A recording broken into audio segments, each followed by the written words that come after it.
4 jours avant les élections législatives, on va s'intéresser ce matin sur RMC à ce qu'on appelle les candidats fantômes qui permettent aux partis de récolter des voix et donc d'assurer le financement d'autres campagnes. Paul Barcelone.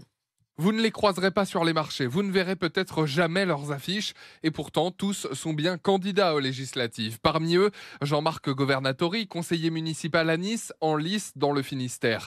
Le représentant du parti breton à Lorient, qui réside en réalité à Dijon, ou encore cette candidate totalement inconnue dans le Doubs, investie par les Patriotes. Mais le président de ce parti, Florian Philippot, refuse de parler de candidature fantôme. Je ne sais pas si nous pourrons avoir des élus. Le but pour l'instant, c'est d'installer une nouvelle force politique dans nos communes, dans nos départements. Ça nous permet d'avoir des candidats, des centaines de candidats, qui sont souvent des hommes et des femmes qui n'ont jamais fait de politique avant. Pourtant, derrière ce qui s'apparente à une stratégie politique, il y a une affaire de gros sous, explique le politologue Jean Petot. 66 millions d'euros sont consacrés annuellement au financement public des partis politiques, mais il faut que ces candidats dépassent 1% des suffrages exprimés et qu'il y en ait 50 qui fassent ça pour pouvoir commencer à déclencher, j'allais dire, la timbale. Ouais. Une fois ces conditions remplies, les partis politiques touchent 1,64 € par voix récoltée, ce qui leur permet souvent d'assurer leur survie financière.